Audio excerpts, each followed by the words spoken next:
হরে Krishna everyone. So আমি সকালবেলা ready হয়ে গেছি স্নান টান করে। আজকে যেহেতু আমাদের একটা যজ্ঞ আছে, তো রেডি হয়ে আমরা তো এক্ষুনি চলেই গেলাম। তো এসে পড়েছি। এসেই প্রথমে ওই যে ভগবানের যে স্নানের যে জল, যেগুলো যে উপাচারে পূজা হবে, সেগুলো সমস্ত কিছু জোগাড় করা হয়ে গেছে। এখানে যজ্ঞের বেদিও রেডি হয়ে গেছে, যেহেতু কালকে আমরা এসেছিলাম রেডি করতে। তো এগুলো রেডি করার পর এখানে ঠাকুর যে আমাদের মঠের আলক্ষ্য যাকে বলে, মানে ছবি যাকে বলে, সেগুলোকে সেট করে নিয়েছি। এখানে সমস্ত দ্বাদশ মহাজনের ঘট সেট হয়ে গেছে। সমস্ত কিছু করার পর এবারে মন্দিরের যে রাধা মাধব যেখানে বসবে, সেখানে বেদিতে চৌকি টৌকি দেওয়া হয়েছে, এখানে এখনও আসন দেওয়া হয়নি, তো এগুলো দেওয়া হবে। তো এরপর যেহেতু আমি একটু দেখছিলাম সমস্ত কিছু ঠিকঠাক আছে কিনা কোথাও, তারপর দেখতে দেখতে দেখলাম যে এরা বাইরে রাত্রিবেলা কালকে খুব সুন্দর আলপনা দিয়েছে, তো ওটাও এক ঝলক দেখিয়ে দিলাম তোমাদেরকে। তো এবারে বেদির এইদিকে পর্দা দিয়ে রান্না হচ্ছিলো, যেহেতু ভগবানের রান্না হচ্ছে, সেটা তো আর কাউকে দেখিয়ে রান্না করা যাবে না। তো এখানে সমস্যার জন্য ওরকম একটা তিরপল দিয়ে আর ঘিরে দেওয়া হয়েছে। তো এখানে প্রভু রান্না করছে অনেক কিছু, আমিও রান্না করছিলাম। করতে করতে আমি একটু বাইরের দিকে গেলাম যেহেতু ভিডিও করার জন্য। তো ওকে জিজ্ঞাসা করছিলাম যে তুমি কী রান্না করছো, ও তখন হাসছিলো, চাউমিন রান্না করছিলো। তা ওই করতে করতে আবার আমাদের যে মেন কাজ হচ্ছে যে গৌরনীতা স্নান করবে প্রথমে। তো গৌর আমাদের এসে গেছে, গৌরকে স্নান করানো হবে এখন।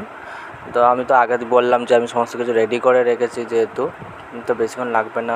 প্রথমে ফুল টুল দিয়ে তারপরে এরকম একটা ফুটো গামলি দিয়ে মাথায় করে মানে জল ঢালছিলাম, যাতে দেখতে সুন্দর লাগে আর কি, এরকম ভালো লাগবে। তারপরে করে করানোর পর তো কালকে রাত্রিবেলা আবার আঙুরের মালাও করে পরিয়েছিলাম, তো বোঝা যাচ্ছে কিনা জানি না।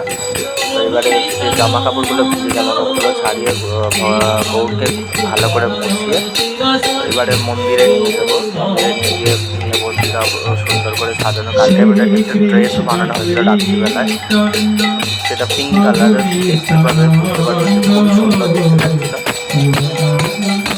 এখন প্রভু গা মুছিয়ে দিচ্ছে ভগবানের, যেহেতু ভিজে গায়ে বসানো যাবে। তো ভিজে গায়েটা মুছিয়ে নেওয়ার পর এবার ড্রেস পরিয়ে আবার গৌরকে মন্দিরের ভেতরে রাখা হবে। আমি ড্রেস আনতে গেছিলাম পিঙ্ক কালার, একদম হালকা মিষ্টি পিঙ্ক কালারের, যেহেতু সাদা পাথরের একদম, তারপর সঙ্গে পিঙ্ক কালারের ড্রেস পরে খুবই সুন্দর দেখতে লাগবে। এটা পরানোর কথা ছিল না, তো এটা একটা ভগবানের ইচ্ছায় হয়তো তার ইচ্ছা ছিল করার, তাই তো দেখতে থাকো। তো ওকে বলছিলাম যে এটা সোজা দিকে পড়াও, কারণ তুমি উল্টো দিকে দেখাচ্ছ, এটা উল্টো দিক, মানে অল্প অল্প ডিজাইন করা ছিল তো কলকাতায়, তো বুঝতে পারছি না যে কোনটা সোজা কোনটা উল্টো। তো আমি একটু বলে দিচ্ছিলাম। বলছে এরকমভাবে পড়াবো না এরকমভাবে পড়াবো। আমি বলছি তোমার যেমন ভালো লাগে, ভালো লাগে যেভাবেই পড়াবে সুন্দর দেখতে লাগবে। তো আমি পিছনে আমাকে নিয়েছিলাম যে দড়িকল ছিল, তো দড়িকলতে ওই কাপড় দিয়ে পিছনে বাঁধা সিস্টেম ছিল, তো ওটাকে আমি একটু বেঁধেছিলাম। এবারে যে গলবস্ত্র করা ছিল, গলবস্ত্রটাকে নিয়ে আর হাত করে পড়াতে যাচ্ছি। তারপর বলছে না ওরকমভাবে ভালো লাগবে না, একটু অন্যরকমভাবে লাগবে। কোনো রকমের ঠিক করে দাও, এরকম ভালো লাগে। তো এবার ওটাকে ঠিক করে দিচ্ছে। আমি অবশ্যই আমার যেহেতু এবারে নিতাই স্নান করবে, তো জামা কাপড়গুলো এবারে মালা টালা দিয়ে আর এই মন্দিরের ভেতরে দিয়ে রেখে দিয়ে আসতে গেল। তো তখন একটুখানি ভিডিও করে নিলাম, ভালো লাগছিলো দেখতে, বেশ খুব সুন্দর, তো ওই জন্য দেখালাম। এই মালাগুলো কালকে এই যে গৌর দেখতে পাচ্ছ মালাগুলো পরে রয়েছে না, এগুলো হচ্ছে প্রভু কালকে রাত্রিবেলা কেটেছে। মানে খুব ভালো লাগে এরকম নিজেদের হাতের মালা পরানো আর অন্য কেনা মালা অনেক তফাৎ। তো বলতে বলতে আমাদের নিতাইও প্রভু কোলে করে নিয়ে চলে এসেছে। ওই দেখতে পাচ্ছ আঙুরের মালা। তো এবার আমি একটু ফুল দিয়ে দিলাম। এবারে তার উপরে এবারে যে জলটা রেডি করা ছিল, ওই জলটা দিয়ে স্নান করানো হবে প্রভুকে। প্রভু যেহেতু এগুলো সহস্র ঝরা দিয়ে আর কি আমরা অনেক জায়গায় দেখেছি যে গৌর স্নান করায়, তো আমাদের কাছে সেরকম কিছু ছিল না বলে এরকম একটা ফুটো গামড়ি দিয়ে এরকমভাবে করছিলাম, যাতে একটু দেখতে সুন্দর লাগে, একটু ভালো লাগে জিনিসটা, তাই এরকম করা হচ্ছিলো। যাই হোক, কার কেমন লাগবে জানি না, তো আমাদের বেশ ভালোই লেগেছে এরমভাবে করতে, খুব ভালো লাগছিলো। যেহেতু আমাদের এখন অন্য কোনো অপশানও নেই, তো এরমভাবেই করলাম। আর এবারে কীর্তন হচ্ছিলো, যেহেতু কীর্তনগুলো সমস্ত কিছুর মধ্যে আমি যে শোনাবো সেগুলো সব মানে ঘেঁটে যাবে, ওই জন্য আমি শুধু রেকর্ডিং করে এটা বলে দিলাম। এবারে নিতাই স্নান হয়ে গেছে, প্রভু এবার কুঁচি দিয়ে দিয়ে নিতাইকে যে কাপড়টা পরানো ছিল সেটা পরিয়ে দিচ্ছে। তো এবার আমিও এবারে গলবস্ত্র যেটা পরবে সেটাকে আমি একটু ঠিক করে দিলাম, দিয়ে এবার কোনো রকম দিলে এবার প্রভু ওটাকে ঠিক করে দেবে, দিলে আবার ফের উনি তুলে রেখে দিয়ে আসবে। এই যেহেতু নিতাইয়ের মালাটা বার করা হয়নি, তো জন্য আমি এবার নিতাইয়ের মালাটা বার করতে গেলাম, বার করে প্রভুকে দেবো, প্রভু পরিয়ে দেবে। এই যে লাল আর ওই পদ্ম ফুল, লাল গোলাপ আর পদ্ম ফুলের মালাগুলো এত সুন্দর দেখতে লাগে, যেন ভগবান যেন জীবন্ত হয়ে ওঠে, খুব সুন্দর দেখতে লাগছে। তো প্রভু এবার হাতে করে নিয়ে, কোলে করে নিয়ে আর কি মন্দিরের ভেতরে রাখতে যাচ্ছে। আর এই মন্দিরটাও খুব সুন্দর দেখতে লাগছিলো, ভালো লাগছিলো, যেহেতু চারিদিক খুব সুন্দর রং করা ছিল। একটা ওপরে একটা ছোট্টো মতো ইয়েও ছিল, কী বলে, ঝাড়বাতি ছিল। এবার আমি যে রাধা মাধব যে ড্রেস পরবে, যে গলবস্ত্র, সেগুলো আমি তো আবার মন্দিরের ভেতর রেখে দিয়েছিলাম, একটু পরেই আবার লাগবে, তো ওই জন্য ওগুলো আমি আবার আনতে গেলাম তাড়াতাড়ি করে।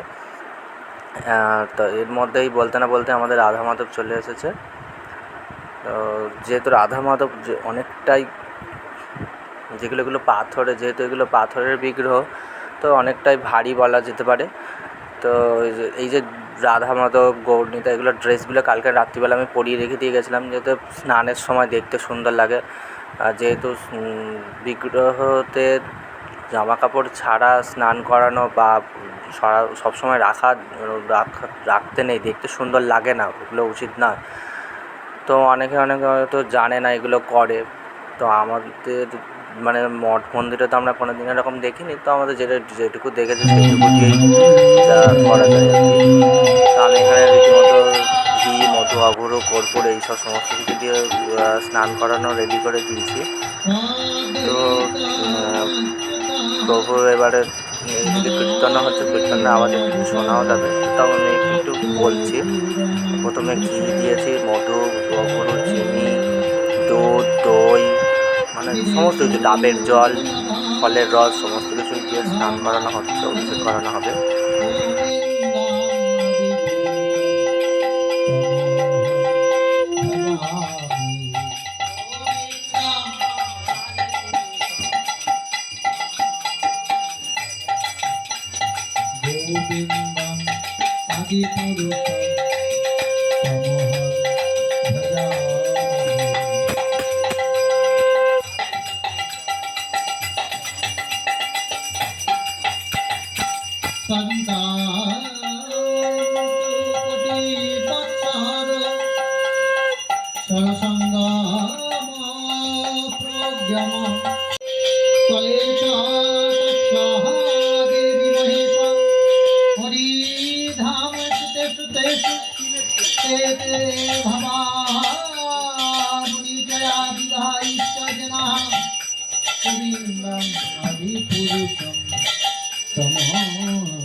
খণ্ডান্ত পাদমানুচয়নগ্রহম গোবিন্দামাদিপুরুষম তমহং ভজামি।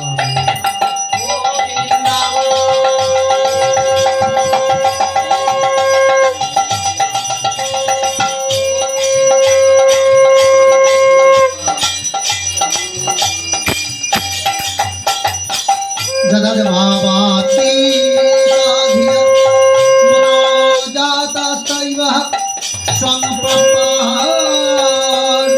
महिमा स्वस्ति वयन्ति गोविन्दम् आदिपुरुषं तमहं भजामि। गोविन्दम्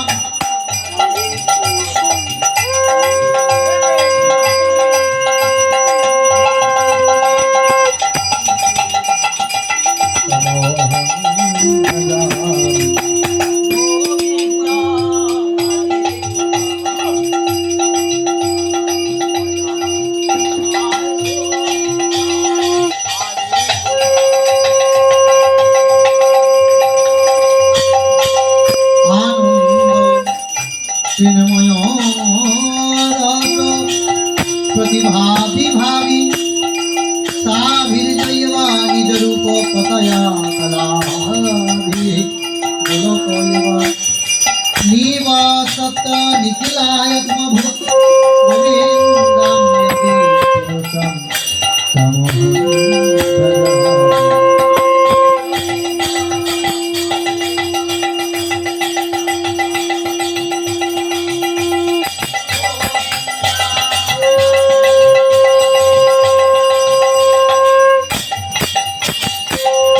প্রেমাঞ্জন চুরি ভক্তি বিমল চলেনা সত সদৈব হৃদয়েষু বিলভয় কান্তি যস্য শ্যাম সুন্দর গোবিন্দম আদিপুরুষম তমহং ভজামি।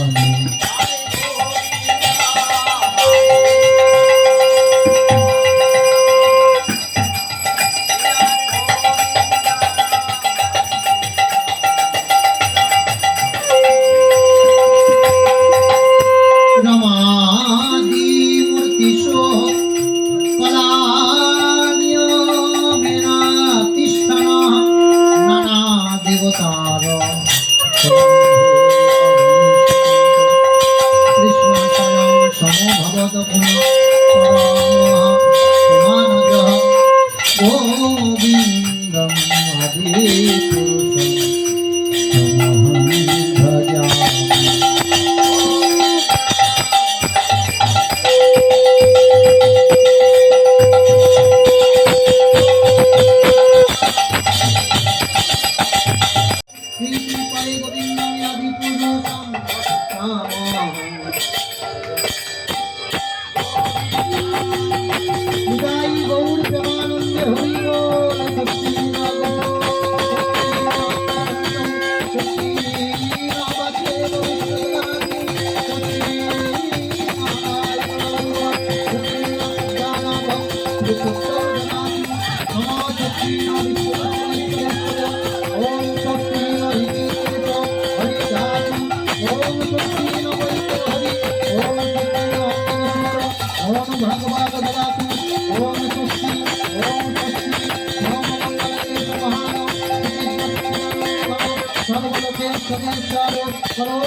माधव वासी माधव माधव धीरी फलंती साधव कार्य